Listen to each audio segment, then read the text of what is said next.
Welcome to History Crossroads, where past meets present, and every story reveals a new path through time. It's 1943. In a bustling OSS office in Ceylon, modern-day Sri Lanka, agents scramble to finalize top-secret plans. At a desk in the corner sits a woman, Betty McIntosh.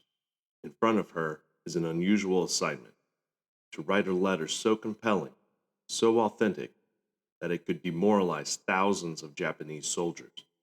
The stakes couldn't be higher. Lives depend on her pen.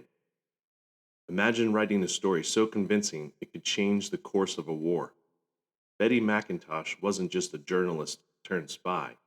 She was the author of psychological warfare that saved lives by sowing chaos in the enemy's ranks. But what happens when the art of disinformation, born in wartime necessity, bleeds into the fabric of modern journalism? This is the story of Betty McIntosh and the enduring power of words. Betty McIntosh's journey began far from the shadowy world of espionage. Born in Washington, D.C., and raised in Hawaii, Betty grew up surrounded by stories of adventure. She carried that spirit into her career as a journalist, a field where women were rare. By the early 1940s, Betty had earned a reputation for fearless reporting. In December 1941, she was stationed in Hawaii when the Japanese attack on Pearl Harbor changed everything. Betty documented the devastation with unflinching detail: images of smoldering ships and the eerie silence of survivors. Her reporting captured the human cost of the war, and it didn't go unnoticed. Months later, she was approached by the Office of Strategic Services, the OSS. The United States was waging a global war, not just with weapons but with information. The OSS was assembling a team of writers, artists, and strategists to craft stories that could confuse and demoralize the enemy. Betty's skill with words made her a perfect fit. After accepting the offer, Betty was thrust into a world unlike anything she'd imagined. Her training included forgery, encryption, and the subtle art of weaving half-truths into narratives that felt real. She was taught how to write propaganda, how to craft fake news that could undermine enemy morale, and how to stay invisible in the process. It wasn't easy. In a male-dominated field, Betty had to fight for respect, but she let her work speak for itself. Soon she was on her way to India, a critical hub for Allied intelligence operations in the Pacific Theater. In the early days of Betty McIntosh's deployment to India, her missions were as unconventional as they were critical. Her first major task was deceptively simple: to write a letter. But this was no ordinary correspondence. This letter, forged to appear as though it came from the pen of a Japanese soldier, had the potential to shift morale among enemy troops. It needed to be perfect, every detail authentic, every phrase convincing, because the success of the mission depended entirely on belief. The year was 1943. The Japanese Empire had expanded its grip across the Pacific, and Allied forces were searching for any advantage they could muster. Direct confrontation wasn't enough. The war effort needed subterfuge, and psychological warfare. Enter the OSS and its unconventional methods. The idea behind this mission was clear. If soldiers could be made to doubt their leaders, question their cause, or despair over their conditions, the effectiveness of entire units could crumble. But the execution, that was far more complex. Betty sat at a modest desk in her temporary office in Ceylon, surrounded by stacks of intelligence reports. Her task was daunting.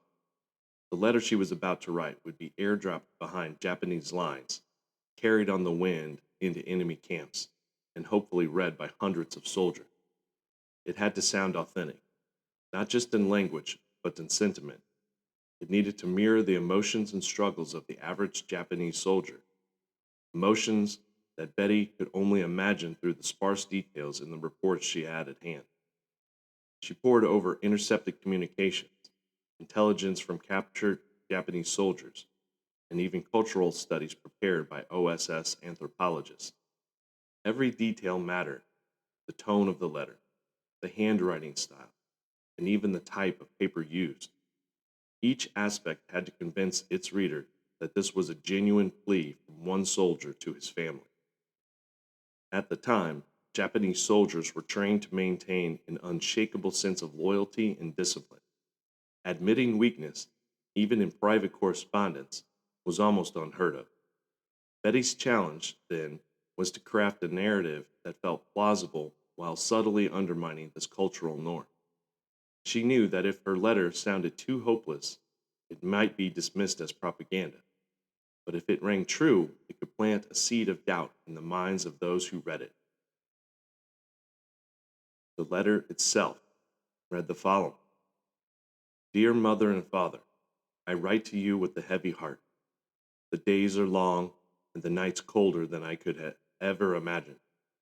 Our rations are low and illness has spread throughout the camp.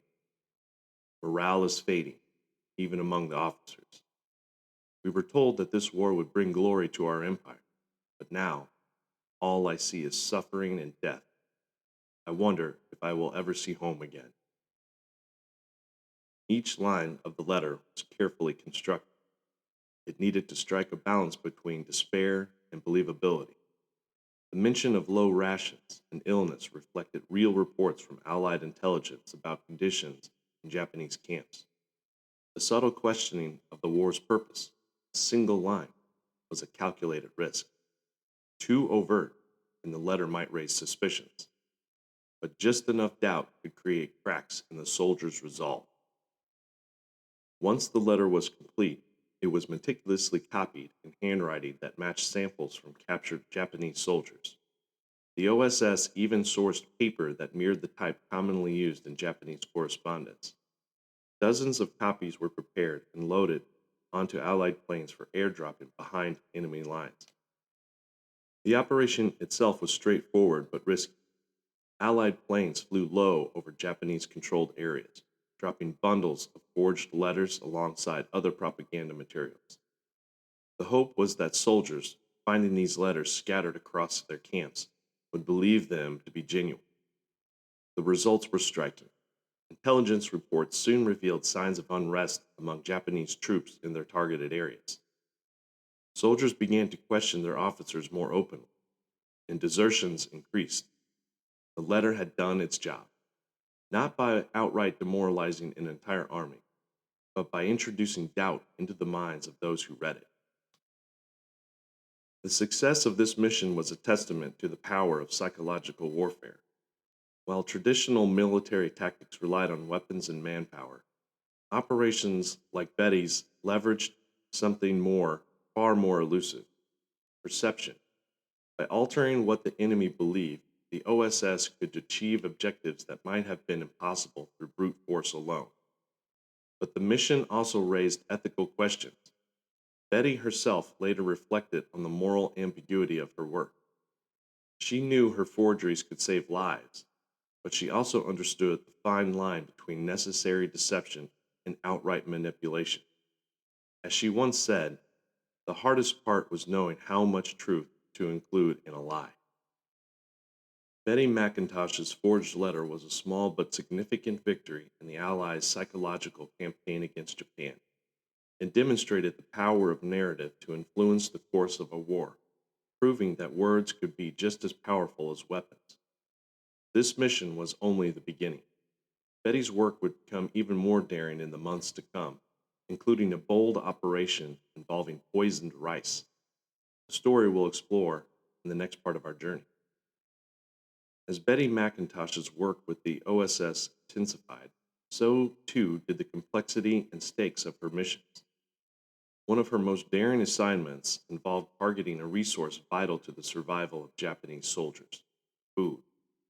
The mission wasn't to destroy it outright or intercept supply lines, but to weaponize the power of suggestion. The goal was simple: convince Japanese troops that their rice rations were poisoned. The execution, however, was anything but. By 1943, food shortages were crippling the Japanese military.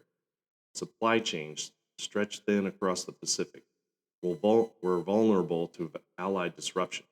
Rice, a staple of Japanese soldiers' diets, had become increasingly scarce, forcing troops to ration supplies carefully. Betty's team saw an opportunity to exploit this vulnerability, not by physically tampering with the food, but by planting the idea that it was unsafe to eat. The concept was rooted in psychological warfare. The OSS had learned that fear, when carefully cultivated, could be just as damaging as an actual threat.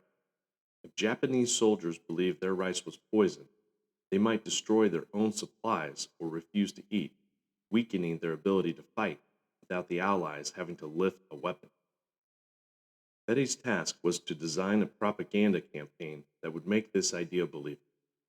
The challenge wasn't just to convince the soldiers that their rice was poisoned, it was to make them believe it so strongly that they'd act on it.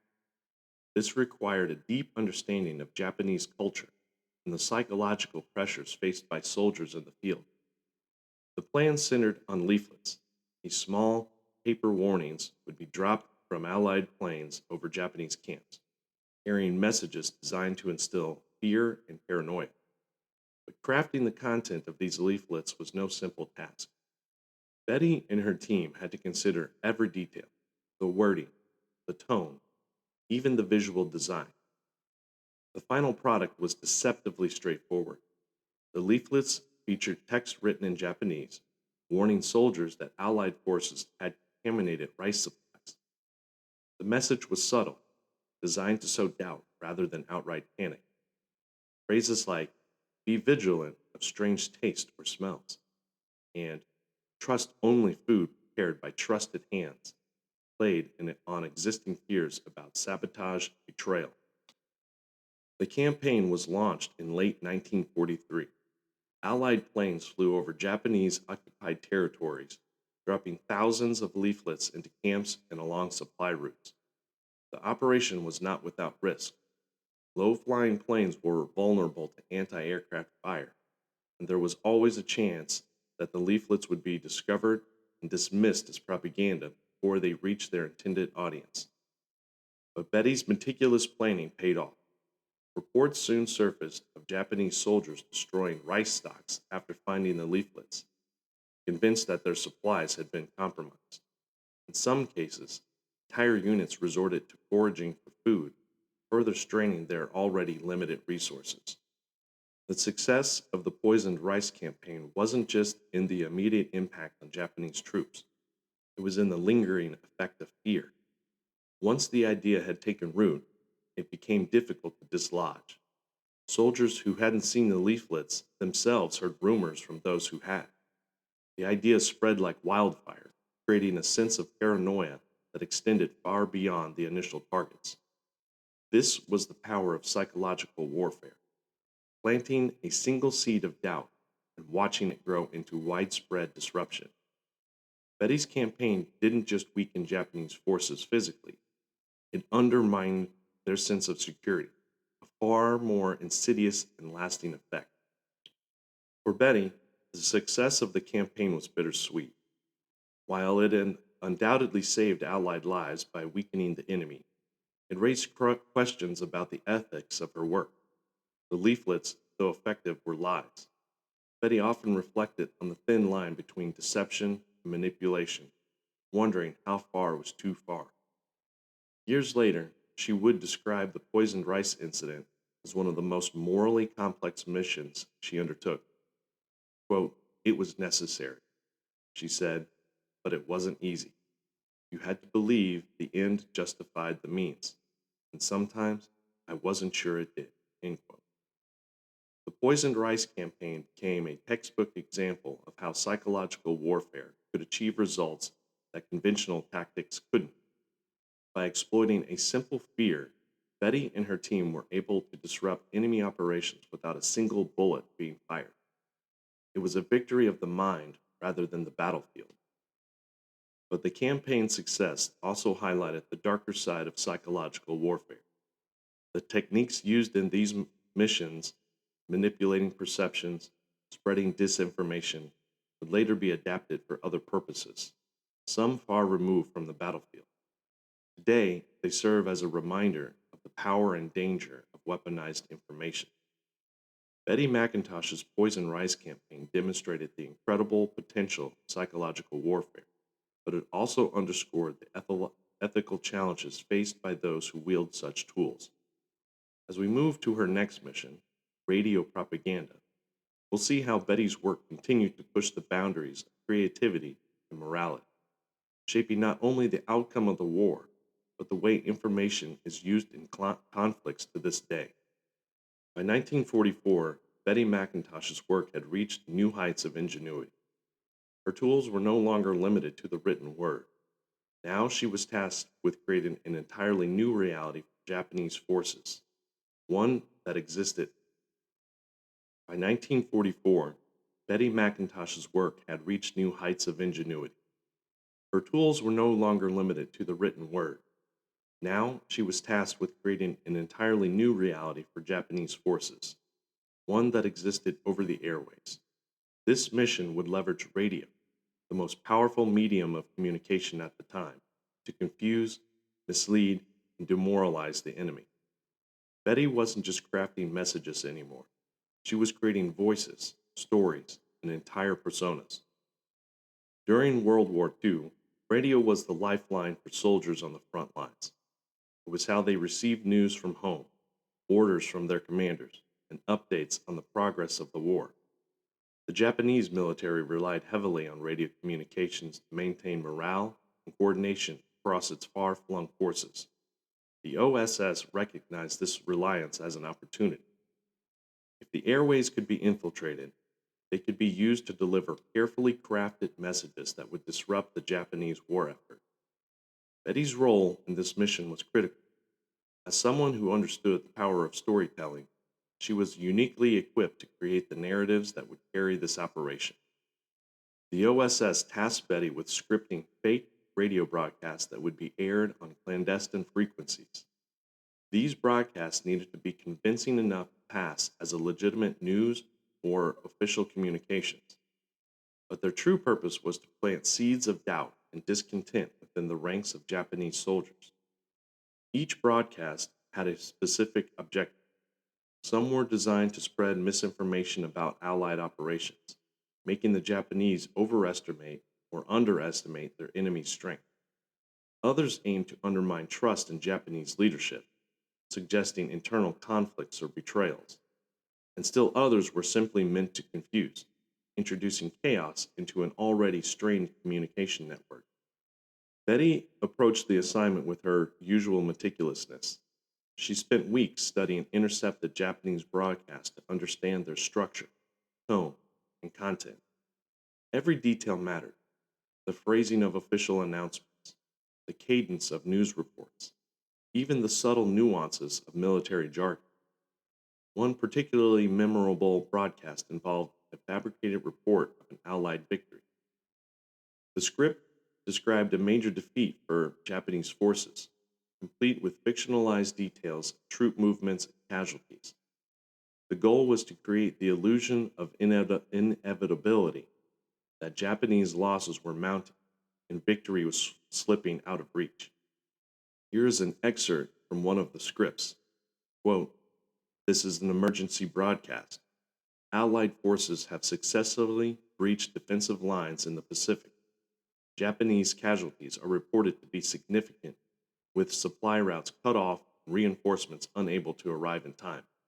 Commanders urge all units to prepare for retreat and regrouping at secondary positions." End quote. The broadcast sounded authoritative, but it was pure fiction.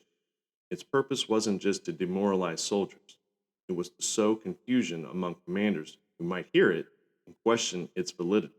In war, doubt can be as deadly as a bullet. Betty's work also extended to creating fake testimonies. In one operation, she scripted a fictional interview with a captured Japanese officer. The officer, played by a trained voice actor, spoke about the futility of the war effort and the suffering of his troops.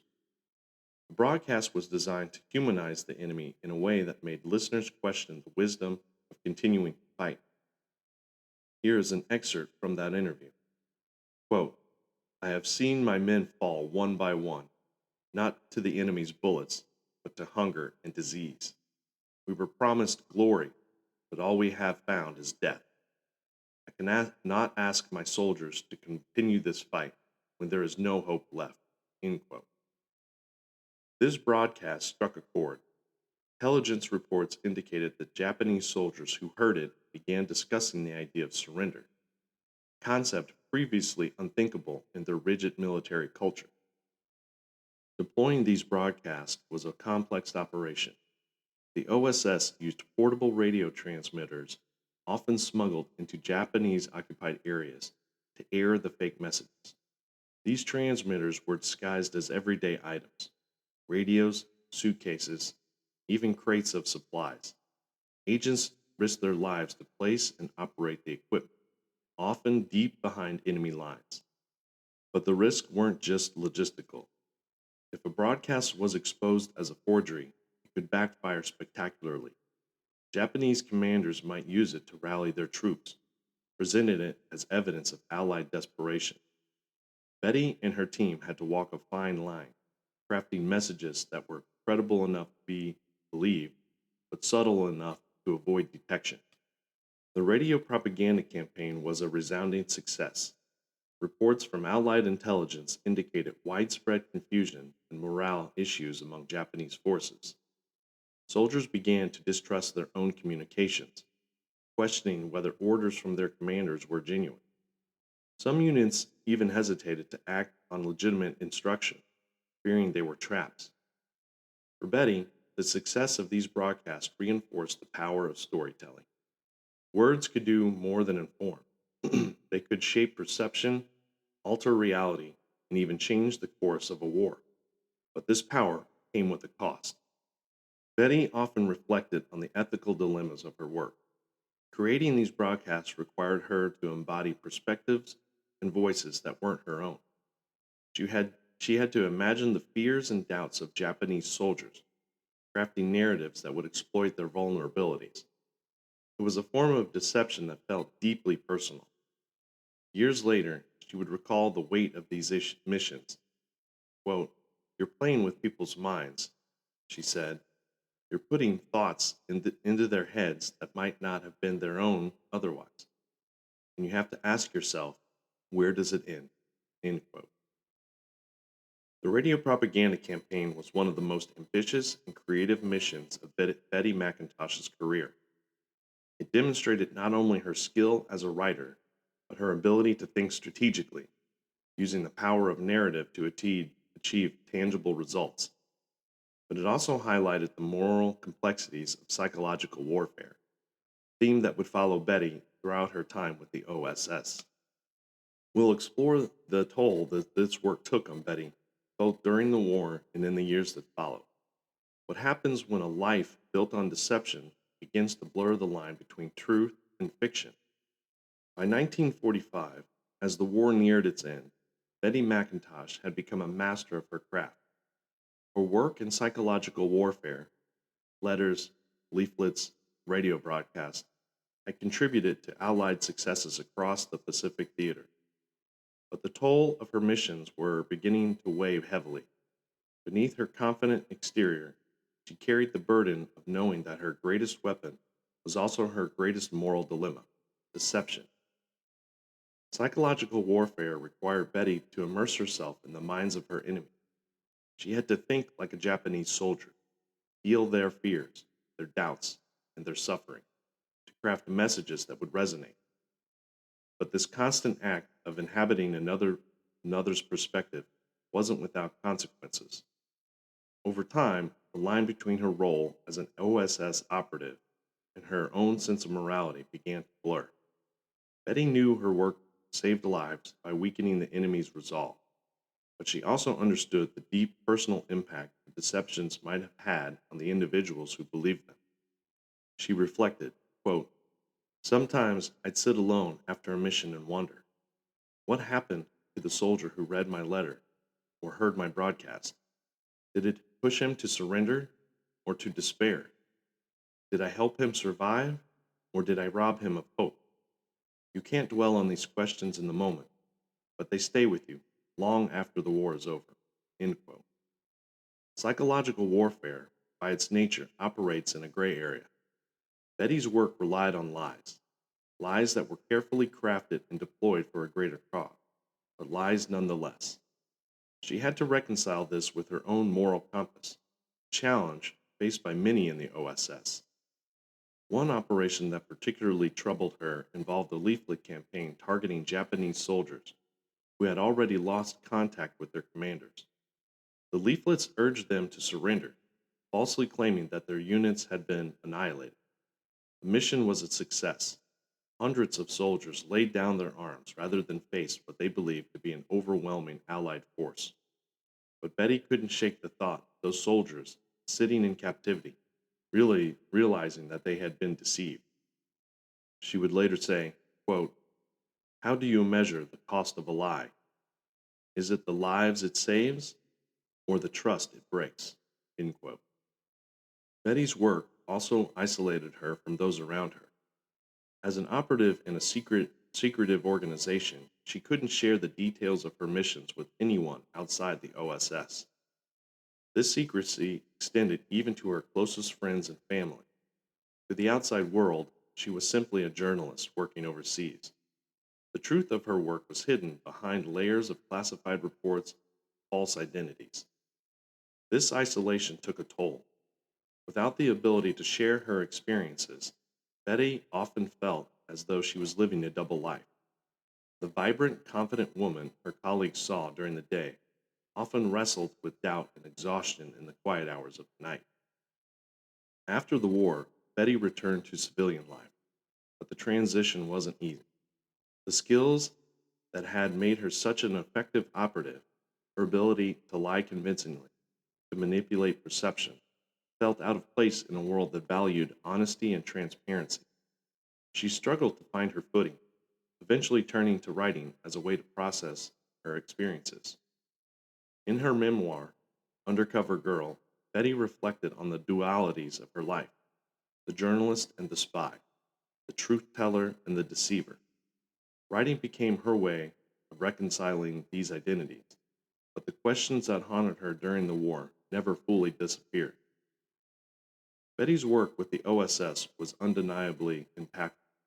Her campaigns saved countless lives by undermining the enemy's ability to fight. But they also left a complex legacy, one that continues to shape the way we think about psychological warfare today. The techniques she helped pioneer, planting false narratives, manipulating perception, have become staples of modern conflict. From Cold War propaganda to the disinformation campaigns of the digital age, the tools of psychological warfare have evolved, but their ethical dilemmas remain the same. For Betty, the question was always about balance. How do you use deception responsibly? How far can you bend the truth before it breaks? These were questions she carried with her for the rest of her life. The psychological toll of Betty McIntosh's work is a reminder of the human cost of war, even for those who never set foot on the battlefield. Her story is one of courage and creativity, but also of sacrifice. She gave her words to the war effort, knowing they could save lives, but also knowing they carried a price. In our next and final act, we'll examine the ripple effects of Betty's work in today's world. How have the lessons of her missions shaped modern media? And what can we learn from her story in an era defined by misinformation and disinformation? Betty McIntosh's career with the OSS is a testament to the power of storytelling in shaping the course of history. Her ability to craft narratives that confused and demoralized the enemy helped save lives and contributed to the Allied victory. But the tools she used, disinformation, forgery, and manipulation, were born in a world of necessity. Today, these same tools are wielded on a global scale, often with far less noble intentions. After the war, Betty continued her work in intelligence, eventually joining the CIA. Her expertise in psychological warfare became a cornerstone of Cold War era operations, where disinformation campaigns were used to counter communist influence. Betty's career spanned decades, but she always reflected on the ethical questions raised by her work. Her meticulous planning and deep understanding of human behavior were qualities that set her apart. In interviews later in life, Betty often described her missions not as acts of deception, but as strategic storytelling. She understood that every word she wrote, every message she crafted, had the potential to shape minds, and in doing so, change the world. In today's world, the lessons of Betty's career remain strikingly relevant. The disinformation she used as a weapon against enemy forces during World War II has evolved into a pervasive force in our digital age. Fake news, propaganda, and manipulative narrative have become tools to influence societies, erode trust, and destabilize nations.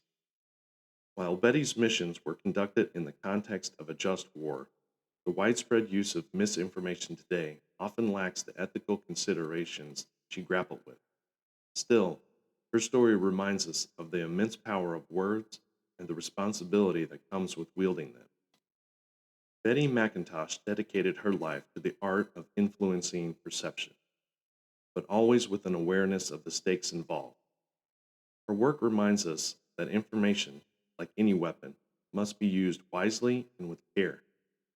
As we look back on her remarkable career, we find lessons not just about wartime strategy, but about the enduring impact of narratives in shaping human history. Betty's story challenges us to think critically, act responsibly, and recognize the profound power of storytelling in our world. Thank you for listening to History Crossroads. If you've enjoyed this episode, follow and subscribe for more stories that explore the lives of individuals who stood at the intersection of history and change. Until next time, let's continue to learn from the past to better understand the present.